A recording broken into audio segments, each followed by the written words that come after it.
Dobrý deň, stretávame sa spolu pri ďalšej týždennej predpovedi prvých troch znamení, čiže kozorožec, vodnár a ryby. Začíname kozorožcom.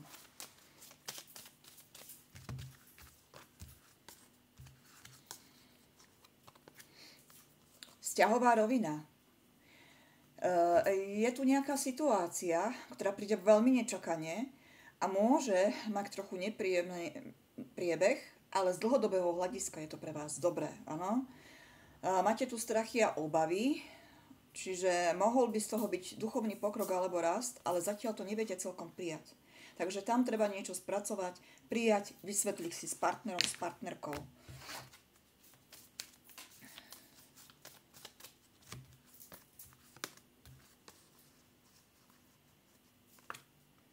Financie.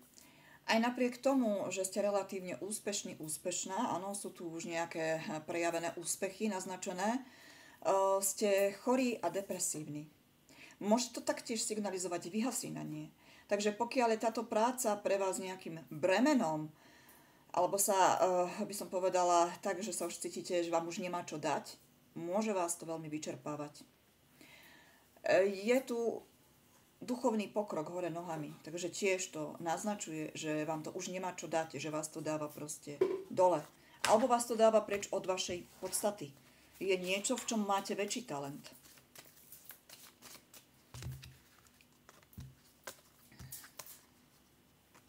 Zdravie. Čo sa týka zdravia, sú tu dobré karty. Nevidím tú chorobu ako takú, áno. A sú tu aj celkom dobré správy, to znamená, že ak bude nejaká kontrola, tak výsledky by mali byť pozitívne.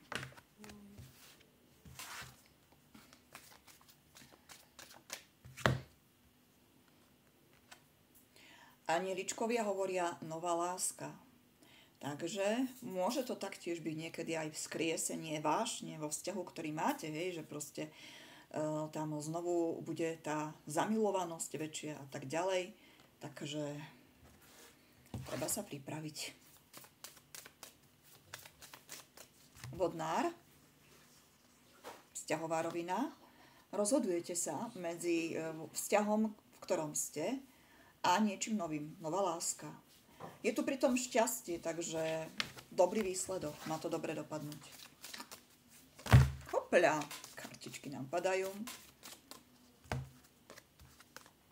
Financie. Pozor na to, hrozí tu krádež. Môže to byť krádež majetku, alebo krádež aj nejakých odmien v práci, možno to znamená aj krádež klientov a takýchto vecí. Čiže je tam konkurenčný boj. Na jednej strane v tejto práci alebo oblasti máte dar, to znamená, že je to niečo, v čom ste dobrá, áno, ale na druhej strane je tam to prostredie také, ktoré vám škodí. Takže treba hľadať novú prácu, možno s podobným zameraním, áno, kde vám to nebude tak škodiť.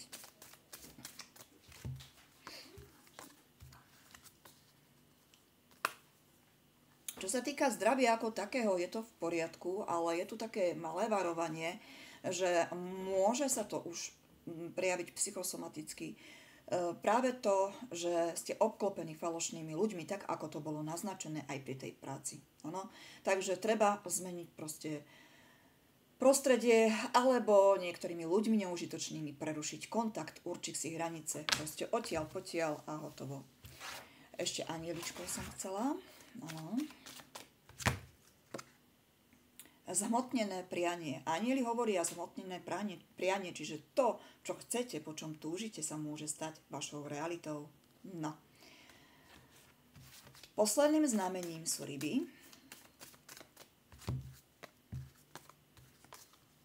Vzťahy. Vo vzťahu vám stále niekto zasahuje. Falošní ľudia, intrigy. Čiže niekto, komu aj veríte, sa vám ukáže ako falošný. Takže nenechajte si radiť ani od blízkych, ani od kamarátok, jednoducho žiadne zásahy inými osobami do vzťahu.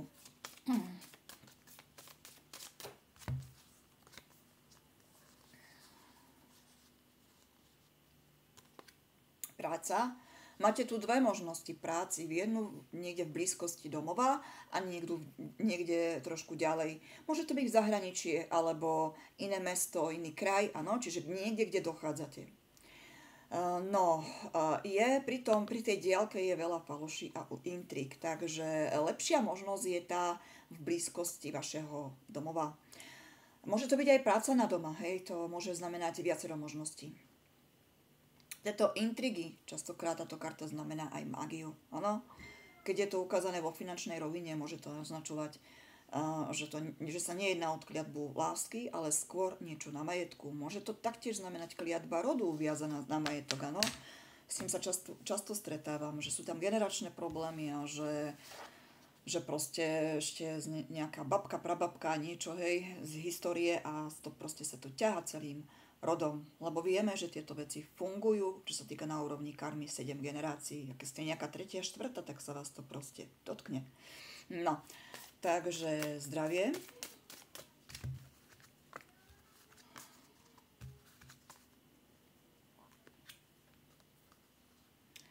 Je tu návšteva lekára, nejakej ambulancie a nejaký nový nápad. Môžu tu byť dokonca dve návštevy, hej, možno dvaja rôzni odborníci. A pozor na to, máte tu síce nový začiatok, nové myslenie, ale je to tu hore nohami. Ako keby to nebola najlepšia cesta. Takže treba prehodnotiť veci, že čo je dobré, čo je zlé, možno zmeniť odborníka alebo zmeniť prístup.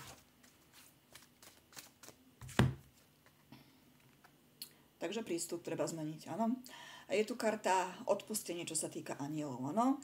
Čiže to, že máte nastavené lieky, liečbu, niečo nové je síce pekné, ale pokiaľ neodstraníte tú príčinu, prečo sa to deje, tak sa toho veľa nezmení, áno. Čiže odpoveďou je, že treba niekomu odpustiť.